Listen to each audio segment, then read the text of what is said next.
Okay, good morning to all. Our next unit is mechanism of train movement.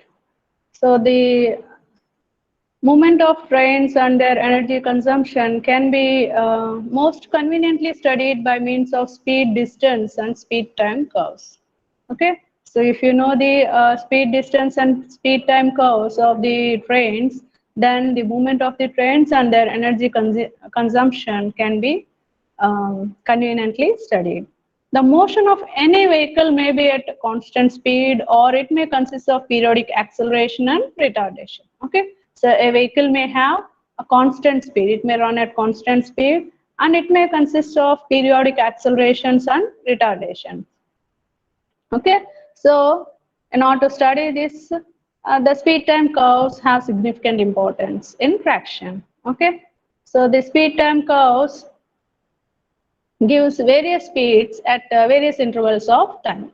Okay, so or we can say at various instants of time we can get the speeds by the speed time curves. Okay, so if the frictional resistance to the motion is known, then the energy required for the motion of the vehicle can be determined from it. Okay, so if you know the frictional resistance of the motion, then the energy required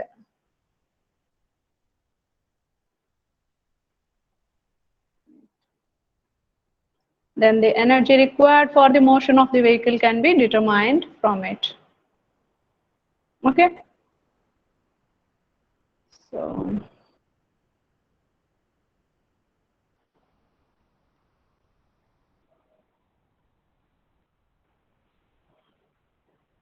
1 second. So let us discuss the types of services.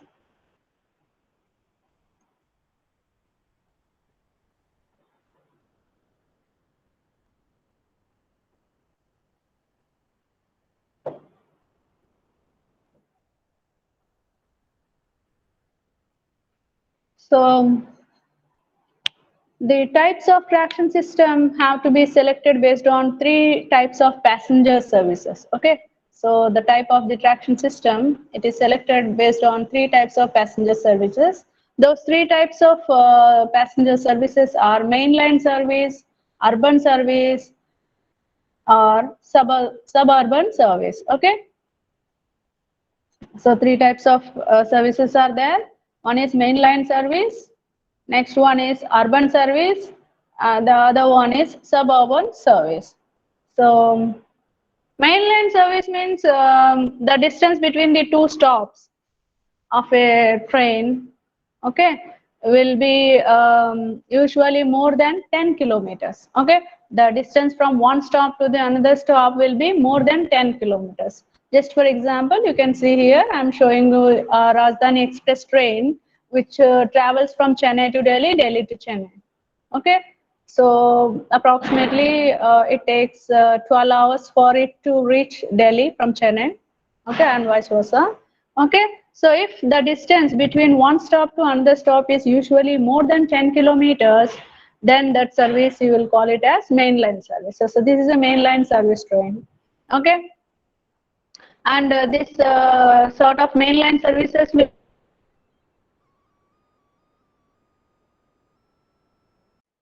important in mainline service. Okay, so if the distance between one stop to another stop is more than 10 kilometers, then such services of the traction or the trains is known as mainline service. Okay, and in such services high balancing speeds are maintained and acceleration and retardation are not of much importance. Okay, and another service is urban service. We can even call it as city service. Okay, urban services are also known as city services. So in urban service, the distance between two stops will be less, very less, and it is less than 1 kilometers. Okay, if the distance between one station to another station is less than 1 kilometer, then such service is known as urban service. It requires high average speed for frequent starting and stopping. Okay, such service will require high average speed for frequent starting and stopping. So I'm showing you an urban service of Mumbai. Okay, so people, working people, daily they will use these urban services to reach their office. Okay, and to get back to their houses. Okay, so you can see how crowded this station is. Okay, so urban service is nothing but city service. Next is suburban service. Okay, so in the suburban service, the distance between two stations will be in between 1 to 8 kilometers. Station to another station will be in between 1 to 8 kilometers, and this service will require rapid acceleration and retardation as a frequent starting and stopping is required. Okay, so this service, suburban service, will require rapid acceleration and retardation. Okay, for frequent starting and stopping of the train. Okay, so this is suburban service. Okay, so we have suburban services from our location, isn't it, from Gudur, Nellore, and from Naidupeta and Sulurpeta to Chennai. Okay, so most of you, I think, might have traveled, might have used this suburban service. Okay, so you can see these are all the suburban services of Indian Railway.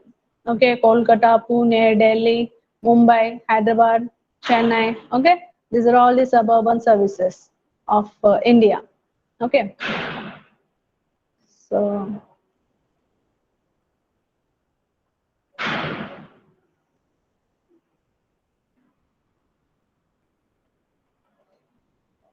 now. Now let us see the speed, time, and speed distance curves of these different services. Okay, so there are three services. One is mainline service, one is urban service, another one is suburban service.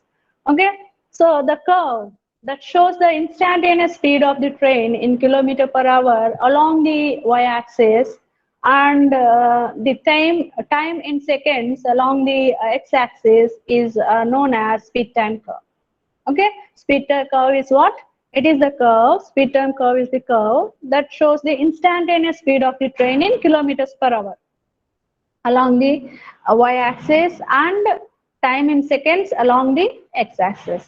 Similarly, speed distance curve is the curve that shows the speed of the train in kilometers per hour along the y-axis and distance between the stations in kilometers along the x-axis. Okay, speed distance curve is the curve that shows the speed of the train in kilometers per hour along the y-axis and distance between the stations in kilometers along the x-axis. Okay, so the area under the speed time curve will give the distance traveled during the given time interval. Okay, the area under the speed time curve will give the distance traveled during for the given time interval, and the slope at any point on the curve towards the x-axis will give the acceleration and retardation at that instance. Okay, so the slope at any point on the curve towards the x-axis will give the acceleration and retardation at that particular instance. So when you compare this speed distance curve with the speed time curve, among these two curves, speed time curve is more important. Okay, and compared to speed distance curve, speed time curve is more important.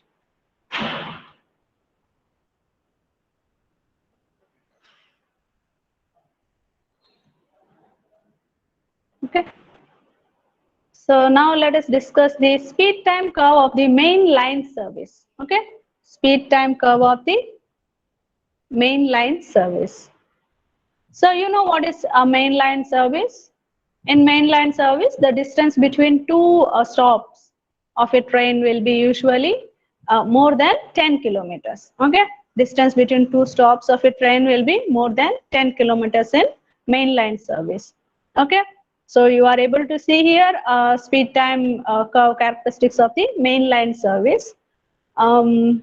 This speed time curve of mainline service, it consists of these time periods. One, for the first time period is, okay, constant acceleration period. First time period is constant acceleration period.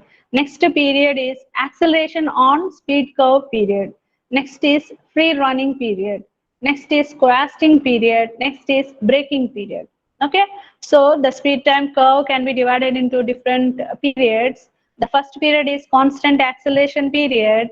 Next is acceleration on speed curve period. Next is free running period. Next is coasting period. Next is braking period. Okay, so let us discuss these periods in detail one by one. Okay, let us start with constant acceleration.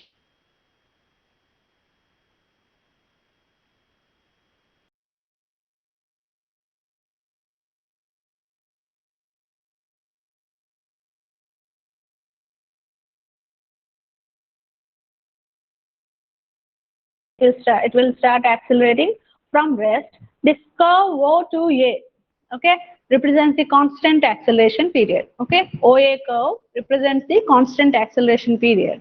Okay, so the interval is in between this from instant 0, I can say, from O to T1. Okay, so from 0 to T1 is the interval for this constant acceleration period. So during this interval from 0 to T1, the current is maintained approximately constant. Okay, during a constant acceleration period, current is maintained approximately constant, and voltage across the traction motor will be gradually increased by cutting out the starting resistance, slowly moving from one notch to the other one. Okay, slowly moving from one notch to another one means, here if you, here in this of course in this image it seems it's a straight line. It will not be straight line. Okay, so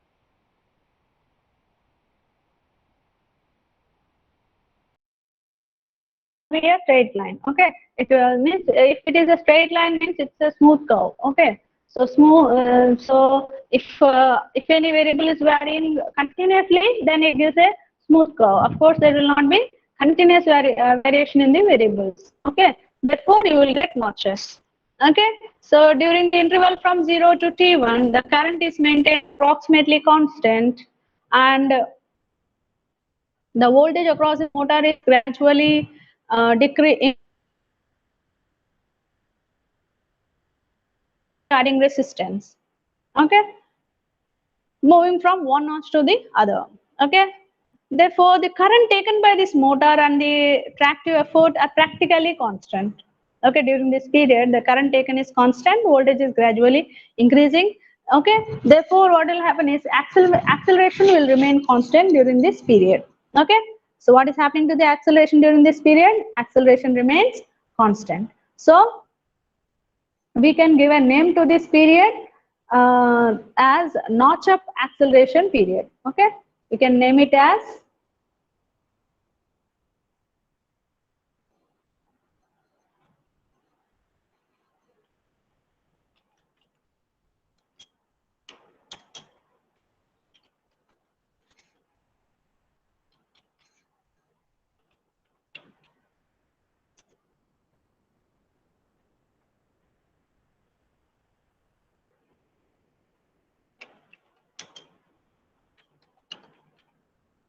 okay, we can call it as notch up accelerating period or rheostatic accelerating period.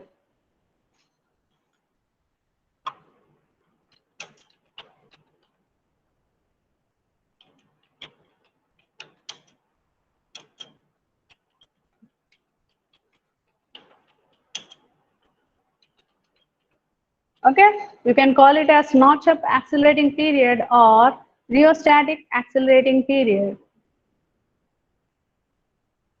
Okay, so the typical value of acceleration lies between 0.5 to 1 kilometer per hour. Okay, the typical value of this constant acceleration will lie between 0.5 to 1 kilometer per hour. Okay, this 0.5 to 1 kilometer per hour. Okay, and this acceleration is usually denoted by symbol alpha. Okay, so if you want, I have to insert symbol alpha. Okay, it is usually denoted by symbol alpha.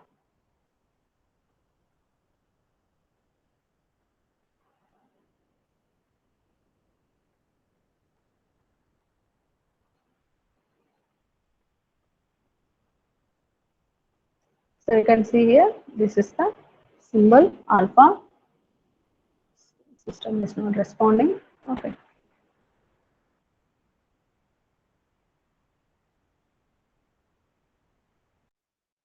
So this is our first period, that is constant acceleration period. You can even call it as notch up accelerating period or rheostatic accelerating period.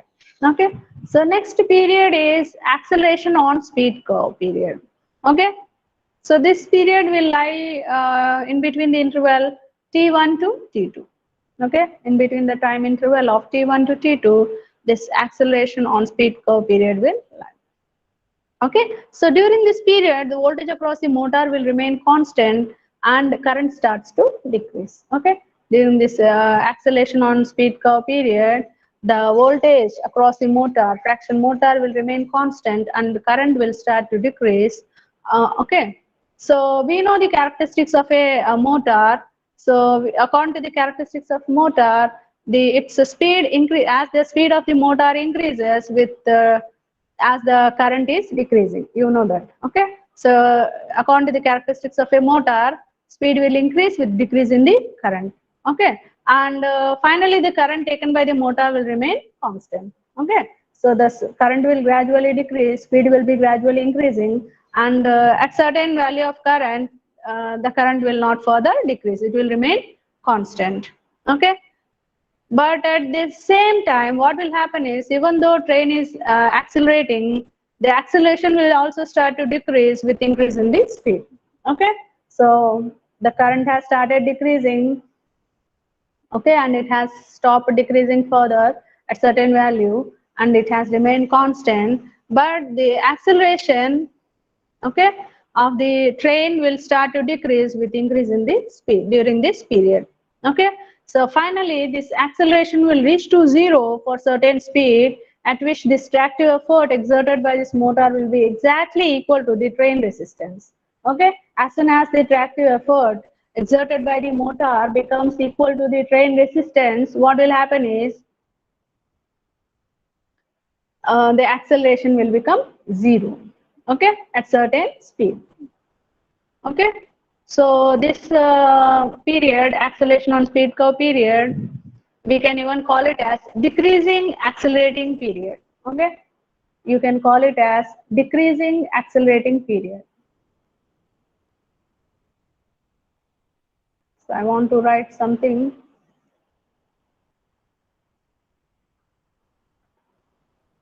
here. Okay, so this period you will call it as decreasing accelerating period. Okay, you call this period as decreasing accelerating period. So this decreasing accelerating period is in between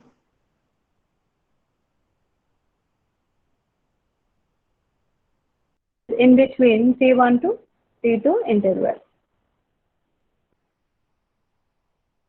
Okay.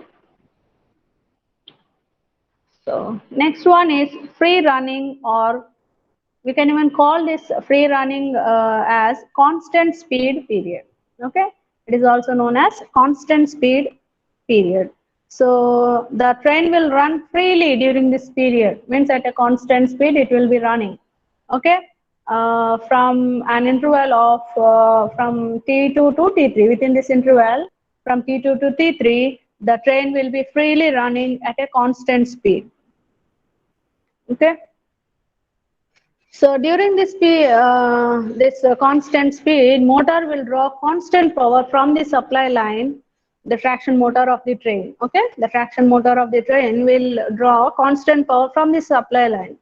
Okay, so this period is from B to C, from T2 to T3, that is B to C is the free running period. So O to A is the constant acceleration period, A to B is the acceleration on speed curve period, B to C is the free running period.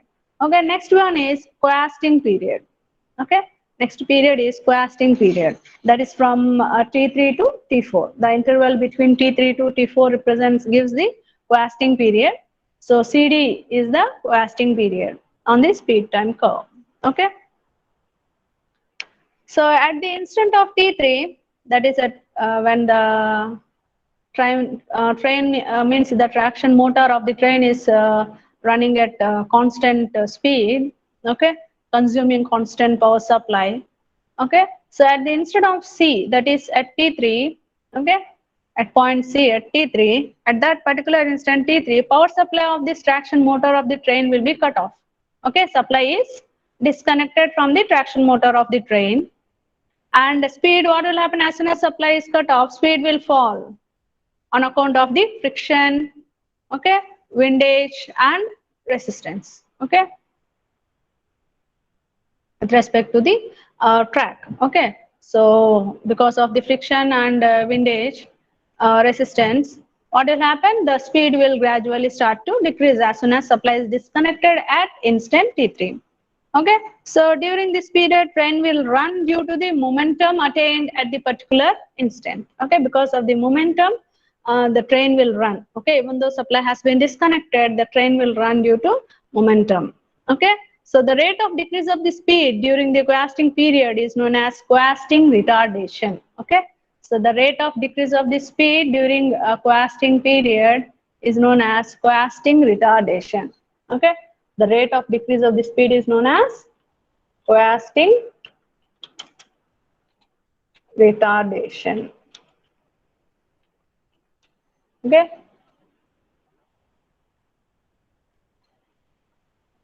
Rate of decrease in the speed, okay, during coasting period is known as coasting retardation, and it is denoted by beta C, beta suffix C, okay. So I think I have written somewhere, this is the symbol coasting retardation, and this is denoted by beta C.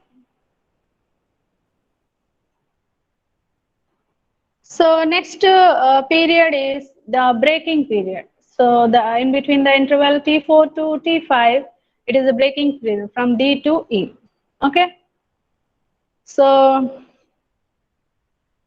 at the end of this coasting period, okay, the coasting period is ending at T4, isn't it?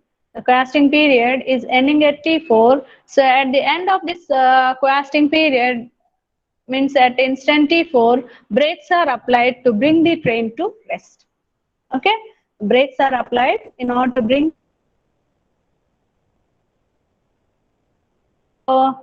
During this period, the speed of the train will decrease rapidly, and finally it will go to 0, okay. So finally the speed will reach to 0, okay. So in mainline service, the speed of the train decreases rapidly and finally reduces to 0 during the braking period, okay.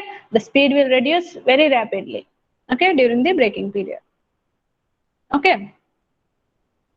So in mainline service, the free running period will be more, okay, when compared to all the other periods, that is constant acceleration period, acceleration on speed curve period, coasting and braking period. When compared to all other, free running period will be more, okay. And the starting and braking periods are negligible in mainline service. The starting period and the braking periods are negligible, since the distance between the stops of the main line is more than 10 kilometers. Okay, that's why the starting and the braking periods are negligible for the mainline service. Okay, so now let us go for the next service, that is suburban service. So let us discuss the speed time curve for suburban service. So in suburban service, the distance between two stops of the train will be lying between 1 to 8 kilometers. Okay. So the distance between the stops will be in between 1 to 8 kilometers. And so if you compare the stoppings of this suburban service with your urban and mainline service, the distance between the stops of the suburban service is more when compared to the urban service, and less when compared to the mainline service. So when you compare suburban service stopping with respect to the mainline service, for mainline service, the distance between the stops is more than 10 kilometers, whereas in suburban service, the distance between the stops is 1 to 8 kilometers. Okay. So you can see a typical speed time curve here. Okay. So it has 3 periods here. Okay. The first period is acceleration period. The next period is coasting period. The next one is braking period. So from 0 to T1 is the acceleration period. T1 to T2 is the coasting period. T2 to T3 is the braking period for this suburban service. This is the speed time curve of your suburban service. Let us discuss each service one by one. Okay. So same content which we have discussed for the mainline service, almost same, not completely, but almost it is same. So in the acceleration period, if you see during this period, the traction motor will accelerate from rest. Okay, the traction motor will accelerate from rest, and you can see the curve O to A during the interval 0 to T1. Okay, so current is initially maintained constant, voltage across the motor is gradually increased and becomes so constant, and current will start to decrease later on. Okay, so during the according to the characteristics of motor, okay, as the current decreases, speed will increase, what we have already discussed, and finally the current taken by the motor will remain constant. Okay, so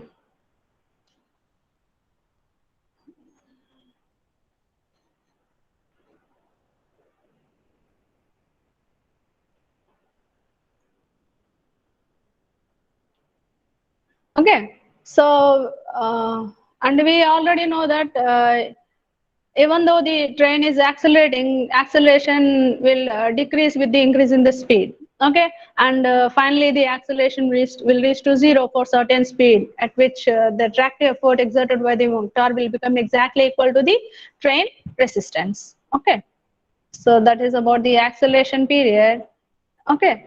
Next one is the coasting period. So coasting period means, what is it? At instant T1, supply is disconnected. Okay. So at instant T1 at point A, okay, of this curve, what is happening? Supply is disconnected. Speed will fall on account of the friction windage resistance. Okay. So during this period, train will run due to the momentum attained at the particular instant. And in this suburban service, there is no coasting period. Okay, I'm sorry, there is no free running period, not coasting period. Of course, coasting period is there. There is no free running period. Okay, coasting period is there. Okay, so but when compared to the other services, when compared to mainline service, what we have discussed, the length of this coasting period will be long when compared to your mainline service coasting period. Okay.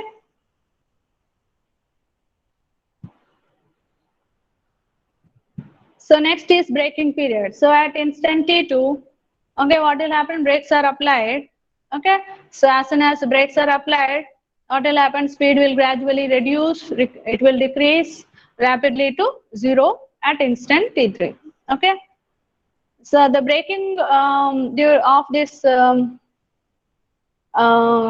suburban service is comparatively less. Okay, and typical acceleration and retardation values are of this suburban service will lie between 1.5 to 4 kilometers per hour, 3 to 4 kilometers per hour. Okay, so these are the typical acceleration and retardation values of the suburban service. Okay, let us discuss the speed time curve of the urban or city service. So this is the speed time curve of this urban or city service. This even this service also does not have any free running period. Okay, in this service also there is an acceleration period, coasting period, and braking period. Okay, so in this service, the distance between the stops will be less than 1 kilometer. Okay, so when compared to the other services, suburban and mainline service, the distance between the stops is less for this service of the trains. Okay, so this service will have a shorter coasting and long braking period. Okay, so you have seen just now we have discussed about suburban service. In suburban service, The fasting period will be long, braking the other periods will be less, braking and acceleration. Okay, whereas in the case of urban service, braking period will be long when compared to your coasting service. Okay, coasting period. Okay, so the relative values of acceleration and retardation are high to achieve moderately high average speed between the stops. Okay, so now to achieve high average speed between the stops, the acceleration and the retardation values are high for this urban service. Okay, so here when compared to braking, coasting period is small. Okay, so since the coasting period is small, energy consumption will be saved. Okay, means it consumes less energy. The acceleration of this urban service will lie between 1.6 and 4 kilometers per hour, and the coasting retardation is about 0.15 kilometers per hour, and the braking retardation will lie in between 3 to 5 kilometers per hour. Okay, so the coasting retardation will lie in will be around 0.15 kilometers per hour. Okay, this is the coasting retardation, and braking retardation will be 3 to 5 or 3 and 5 kilometers per hour. Okay, for the urban services. So we can summarize what we have discussed till now. Okay, for all these services, if it is mainline service, suburban service, and urban service, distance between the stops in kilometers for mainline service is more than 10, and for suburban it is 1 to 8 kilometers, and urban service it is less than 1 kilometer. Okay, so my maximum speed in kilometers per hour for mainline service will be around 160 kilometers per hour.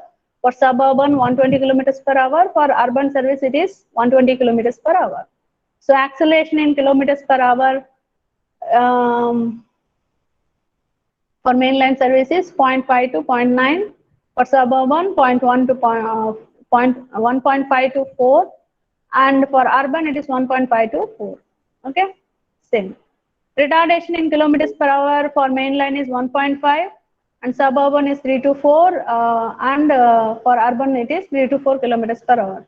So this mainline service will have long free running period, coasting and acceleration braking periods are small. Okay, suburban service, it does not have any running period, coasting period is long, and so similar to your suburban, in urban service also there is no free running period, coasting period is small. Okay, so coasting period for suburban service is long and coasting period for urban service is small, whereas braking period for urban service is long. Okay.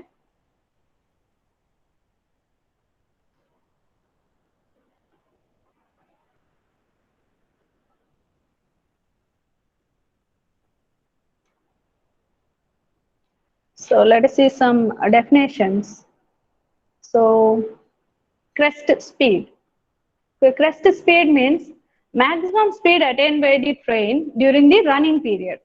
Okay, during running period, the maximum speed attained by the train is known as crest speed. It is denoted by Vm.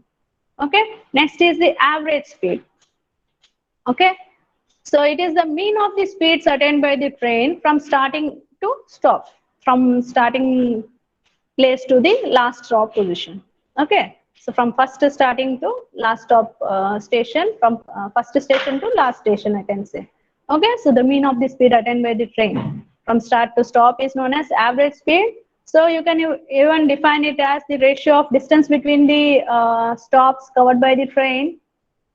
Okay, and divided by the actual time of operation during the running period. Okay, so actual time of run. So average speed is the distance between the stops by actual time of run. Okay, so if you are representing this average speed by VA, okay, so the distance between the stops is D, and actual time of run is T, then VA is equal to D by T. Okay. Next, scheduled speed. Okay, scheduled speed is the ratio of distance between the stops by the sum of the total time of run plus time of stop. Okay, So you can rewrite this as the schedule speed is ratio of distance between the stop by schedule time. Schedule time is what? It is the sum of total time of run plus total time of stop. Okay. So if schedule speed is represented by Vs and schedule time is represented by Ts and distance between the stops is represented by D, then Vs is equal to D by Ts. Okay.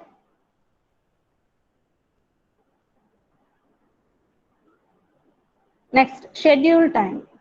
So schedule time, just now we have discussed, I think, schedule time. Just now we have discussed. Schedule time is the sum of the time required for actual run and time required for actual stop period. Okay. So it is the sum of run time plus stop time is the schedule time.